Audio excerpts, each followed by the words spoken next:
We provide you the platform to turn your dreams into reality. Give wings to your aspirations with KR Mangalam University. ठीक है, तो अब से कुछ देर में प्रधानमंत्री नरेंद्र मोदी भी पहुंचेंगे और गृह मंत्री अमित शाह भी अहमदाबाद में पहुंच चुके होंगे।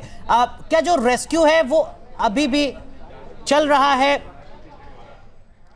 शत्रुघ्न शर्मा भी हमारे साथ जुड़ रहे हैं, सीनियर जर्नलिस्ट हैं। शत्रुघ्न जी, आपके पास क्या इन्फॉर्मेशन? अभी हम अजय जी से बात कर रहे थे, कैजुअलिटीज की संख्या 128 बता रहे हैं, वो 242 क्रू मेंबर्स के साथ यात्री सवार थे।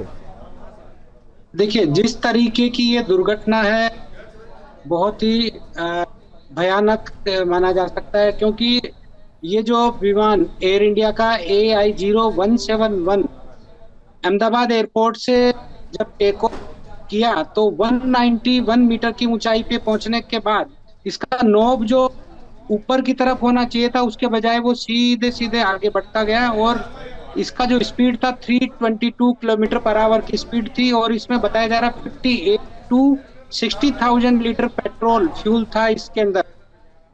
और जो ही ये नीचे गिरा बड़े एक आग के गोले में बदल गया था, तक जिसमें बहुत कम संभावना है कि किसी की कोई सुरक्षित बचाव हो।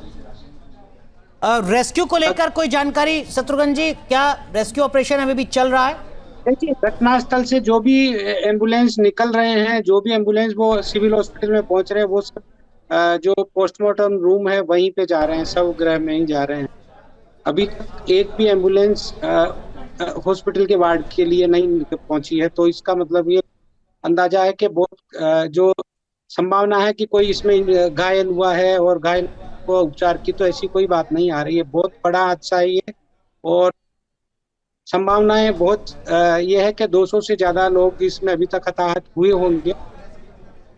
सबसे बड़ी चीज ये है कि गुजरात के पूर्व मुख्यमंत्री विजय रूपाणी भी इस विमान में सवार थे और अब लगभग ये तय हो गया कि वो इसी विमान में थे। पहले ये खबर थी कि नहीं, वो किसी दूसरे विमान से लंदन जाने वाले थे, लेकिन उनका टिकट और उनके जो प्रोटोकॉल ऑफिसर की इंफॉर्मेशन के मुताबिक और प्रधानमंत्री नरेंद्र मोदी और गृह मंत्री अमित शाह तुरंत गुजरात आने के लिए रवाना हुए हैं, तो इससे और ज्यादा ये संभावनाएं प्रबल हुई है कि विजय रूपाणी इसी विमान में सवार थे जी। लेकिन अभी तक आधिकारिक रूप से इसकी कोई घोषणा नहीं की गई।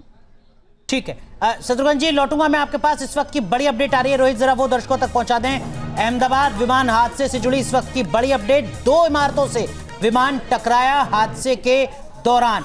एक, जैसा कि अभी हमारे साथ जो सीनियर जर्नलिस्ट जुड़े हैं वो बता रहे थे कि वो मेडिकल हॉस्टल है जिस इमारत से वो विमान टकराया और वहां 50 से 60 MBBS के छात्र जो थे, जो ट्रेनी डॉक्टर्स थे, वो रह रहे थे और वो कैंटीन में उस वक्त थे, लंच कर रहे थे जिस वक्त ये हादसा हुआ। विमान के टकराने के बाद वो वहां पर इमारत भी डिस्ट्रॉय हुई है और उसके बाद ये जानकारी मिल रही है कि कई डॉक्टर्स, जो ट्रेनी डॉक्टर्स थे, वो घायल हुए और कुछ के उनमें भी, मतलब ये हादसा चूंकि इतना बड़ा था इसलिए उनमें भी कुछ मौत की खबर मिल रही है। संभवतः ये भी हो सकता है, ये भी जानकारी मिल रही है। विमान हादसे के बाद आसपास के इलाके में वो अफरा तफरी का माहौल था और इमारत, वो बिल्डिंग, दो बिल्डिंग से टकराने के बाद वो विमान जब अनबैलेंस होता है तो उसके बाद 2 बिल्डिंग से वो टकराता है और टकराने के बाद वो टक्कर होती है और उसके बाद विमान आग के गोलों में तब्दील हो जाता है। इसके अलावा जो